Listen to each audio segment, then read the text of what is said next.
ሁለተኛው ጥያቄ የማቀርበው በደብረ ሰላም ኢየሱስ ቤተክርስቲያን የስብከተ ወንጌል ኃላፊ መጋቤ ሐዲስ ቀሲስ ለዓለም ይሆናል።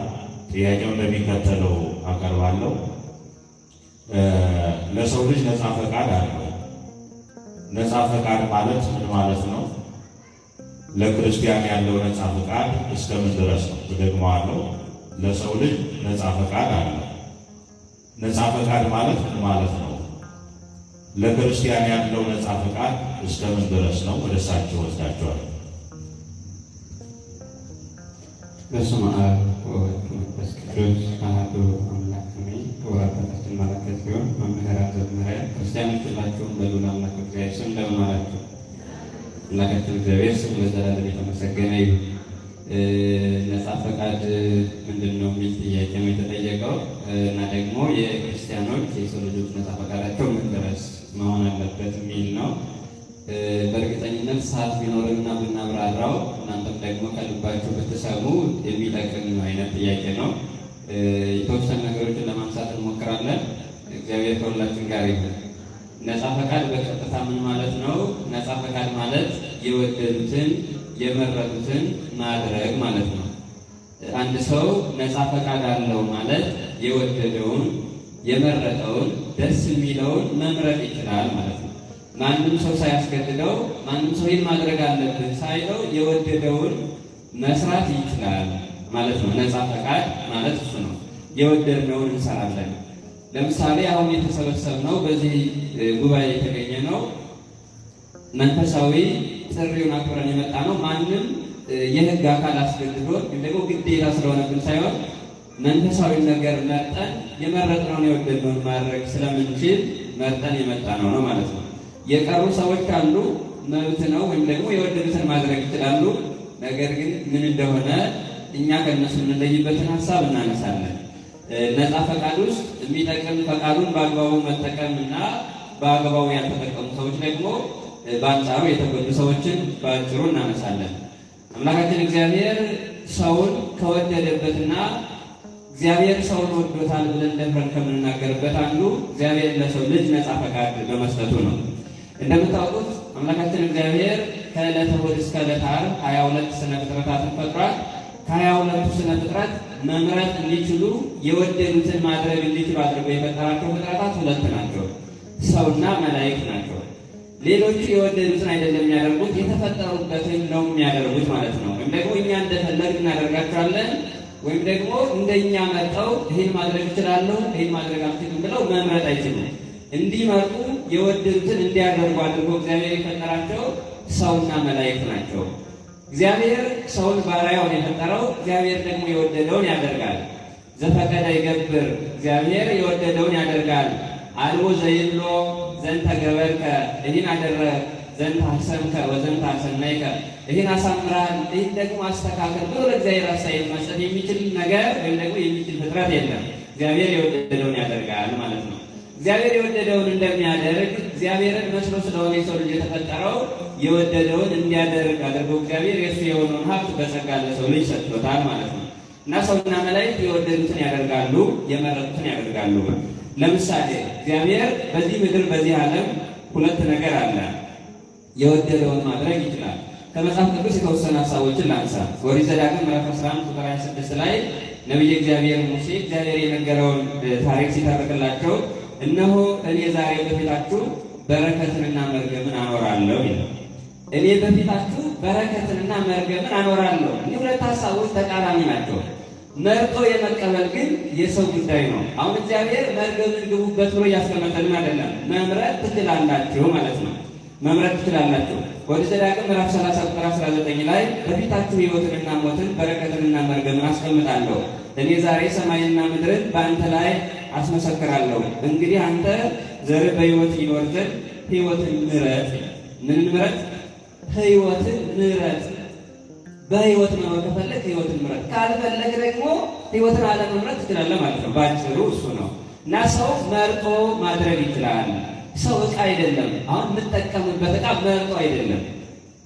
እኛ እንደፈለግን ነው የምናዝዘው ማለት ነው። ሰው ግን እንደሱ አይደለም። እግዚአብሔር በአርአያው የፈጠረው ስለሆነ የመረጠውን ማድረግ ይችላል። መልካም ማድረግ ይችላል። መልካም አለማድረግ መብቱ ነው። ግን ምንድን ነው የሚፈልገው? ይህ ሰው የመረጠውን ያደርጋል። ስለዚህ ኃጢአት ያደርግ እሱን እያልን እንዳልሆነ በጣም ግልጽ ነው። መልካም ቢያደርግ የእግዚአብሔር ይሆናል። መልካም ባያደርግ ደግሞ ከእግዚአብሔር መንግሥት ይወጣል። ስለዚህ የቱን ይምረጥ የሚለው እኛ ሰው ልጆች እንመርጣለን። ከቅዱሳን መላእክት መልካሙን የመረጡ ነፃ ፈቃዳቸውን ለበጎ የተጠቀሙ ሰዎች መላእክተ ብርሃን ብለን የምናከብራቸው ለሚካኤል እና ገብርኤል 99 ቅዱሳን መላእክት አሉ። ነፃ ፈቃድ ተሰጥቷቸዋል። እግዚአብሔርን አለማመን ሁሉ ይችላሉ። ግን ነፃ ፈቃዳቸውን ለበጎ ተጠቀሙበትና መላእክተ ብርሃን ብለን ይስቴነው ለመልእክት ቅዱስ ጳውሎስ ዕብራውያን ምዕራፍ 1 ቁጥር 14 ላይ የሰው ልጆች መዳን እንዲወርሱ ዘንድ የሚራዱ ናቸው ብሎ የተናገረላቸው ሰው እንዲድን የሚራዱ ቅዱሳን መላእክት አሉ። እነሱ ነፃ ፈቃዳቸውን በሚገባ የተጠቀሙ ናቸው። ነፃ ፈቃዳቸውን ደግሞ በማይገባ የተጠቀሙ ወይም ደግሞ እንደ እግዚአብሔር ፈቃድ ያልሆኑ ደግሞ አጋንንት የምንላቸው የወደቁ መላእክት አሉ፣ ሳጥናኤልን ጨምሮ ማለት ነው። በቅዱሳን መላእክት እሱ ነው። ነፃ ፈቃድ እኩል ነው የተሰጣቸው። ነፃ ፈቃዳቸውን የተጠቀሙበት መንገድ ግን ይለያያል። ፈቃድ ወደ መልካምም ወደ መጥፎም ይወስዳል። እኛ ወደ መልካም የሚወስደንን ነፃ ፈቃዳችንን ለበጎ መጠቀም መቻል አለብን። ይህንን ስለተጠቀምን እዚህ ጉባኤ ተገኘን። በመልካም ስራ ቤተክርስቲያን በምታዘዘን እንኖራለን። ለምን? ነፃ ፈቃዳችንን ለበጎ መጠቀም ስላለብን ማለት ነው። በአንጻሩ ከሆነ ግን ከባድ ነው የሚሆነው። ከሰው ልጆች መካከል ነፃ ፈቃዳቸውን በሚገባ የተጠቀሙ ቅዱሳን እንላቸዋለሁ። ነፃ ፈቃዳቸውን በማይገባ የተጠቀሙ ሰዎች ደግሞ ኃጥአን እንላቸዋለሁ። በመላእክትም የወደቁ መላእክት እንላቸዋለሁ። በሰው ልጆችም ኃጥአን እንላቸዋለሁ። ኃጥአንና አጋንንት ብለን የጠራናቸው ነፃ ፈቃዳቸውን ባልተገባ የተጠቀሙ ፍጥረታት ናቸው እና እንደ ቅዱሳን መላእክት መሆን ከፈለግን እና የእግዚአብሔር መሆን ከፈለግን ነፃ ፈቃዳችንን በሚገባ መጠቀም ነው። ይህ ነፃነት የተሰጠው ለመጀመሪያው አባታችን ለአዳም ነበር። ታስታውሳላችሁ። ይህንን ዕፀ በለስ አትብሉ፣ የበላችሁ ጊዜ የሞት ሞት ትሞታላችሁ ተብሎ ባይበላ መልካም እንደሆነ ከበላ ግን ደግሞ መብቱ ነው፣ ከበላ ግን እንደሚሞት ተነገረ። አዳም አባታችን ነፃ ፈቃዱን ለማይገባ ነገር ተጠቀመውና ሞት መጣበት ማለት ነው። ስለዚህ ነፃ ፈቃድ ወደ ሁለት መንገድ ይመራል። ወደ መልካም ነገር ይመራል፣ ወደ መንፈሳዊ ነገርም ወይ ደግሞ ወደ መንፈሳዊ ወዳልሆነ ነገር ይመራል። እኛ ነፃ ፈቃዳችንን ተጠቅመን ከእግዚአብሔር መራቅ ሳይሆን ነፃ ፈቃዳችንን ተጠቅመን ወደ እግዚአብሔር መቅረብ ያስፈልጋል። እውነት ነው። እግዚአብሔር ማንንም አስገድዶ አምላክ ሊሆናቸው አላለም። አምላክ ያደረገን ክርስቲያኖች የሆነው ማንም አስገድዶን በሕግ አካል ተገዶ ማንም ሰው ክርስቲያን የሆነ የለም። በዚህ ጉባኤ የተሰበሰበ የለም። ነፃ ፈቃድ ወደ ሁለት ነገር ይመራል ብያቸዋለሁ። ወደሚሻለን መምረጥ የእኛ ድርሻ ነው። የሰው ልጅ ድርሻውን ደግሞ በነፃ ፈቃድ ውስጥ የሰው ልጅ እስከምን ድረስ ነው ነፃ ፈቃዱን መጠቀም ያለበት ከተባለ ከእግዚአብሔር በማይለየው መልኩ መጠቀም አለበት። ነፃ ፈቃዱ ነፃ ፈቃድ ያለው ምንም ጥያቄ የለው። ነፃ ፈቃዱ ግን ከእግዚአብሔር የማይለየው ከአበው አንድነት ከቤተ ክርስቲያን ኅብረት የማይለየው መሆን መቻል አለበት ማለት ነው። ስለዚህ ነፃ ፈቃድ ማለት የወደዱትን የመረጡትን ማድረግ ነው። የመረጡትን ማድረግ ደግሞ ሞትን መምረጥ ይቻላል፣ ሕይወትን መምረጥ ይቻላል። ሞትን ምረጡ ብላ ቤተክርስቲያን አታስተምርም። አንድ ሰው እግዚአብሔር የሞተለት ስለሆነ ሕይወትን እንዲመርጥ ያስፈልጋል፣ በሕይወት እንዲኖር ያስፈልጋል። ነፃ ፈቃዳችን ወደ ሕይወት ወደ እግዚአብሔር መንግሥት የሚያቀርበን ስለሆነ ነፃ ፈቃዳችንን ለመልካም ነገር መጠቀም አለብን። የሰው ድርሻ ነፃ ፈቃዱን እስከምን ድረስ መጠቀም አለበት ከተባለ ከእግዚአብሔር ሕግ እስካላወጣው ድረስ እንደ እግዚአብሔር ፈቃድ ወይም ደግሞ ከቤተ ክርስቲያን ከአበው ኅብረት በማይለየው መልኩ ነፃ ፈቃዱን መጠቀም አለበት። ነፃ ፈቃድ እንዳልኳችሁ በማይገባ ከተጠቀምነው ከእግዚአብሔር ሕግ ስለሚያወጣን ማለት ነው። እግዚአብሔር ነፃ ፈቃድ በጣም ይገርማል። እግዚአብሔር ሰውን የወደደበት ነው። እግዚአብሔር ሰውን ወደደው ብንለው እግዚአብሔር ሰውን እንደ ዕቃ አላደረገው። አንድ ዕቃ ለተፈለገው ነገር አንድ ወንበር አሁን የተቀመጥንበት ወንበር አለ። መቀመጫ አልሆንም ማለት አይችልም፣ መሆን ስላለበት ማለት ነው። እግዚአብሔር ግን ሰውን እንደ ዕቃ አላደረገው። የወደድከውን አድርጋለሁ። አሁን እናንተ አንድ ሰው መርጣችሁ ውሰዱ ቢላችሁ ይሻላችኋል ወይ ደግሞ ይህንን ውሰዱ ቢላችሁ ነው አከበራችሁ ብላችሁ የምታስቡ? ጊዜ ስለሌለኝ መርጠህ ውሰድ ማለት በጣም ያለውን ፍቅር የሚያሳይ ነው።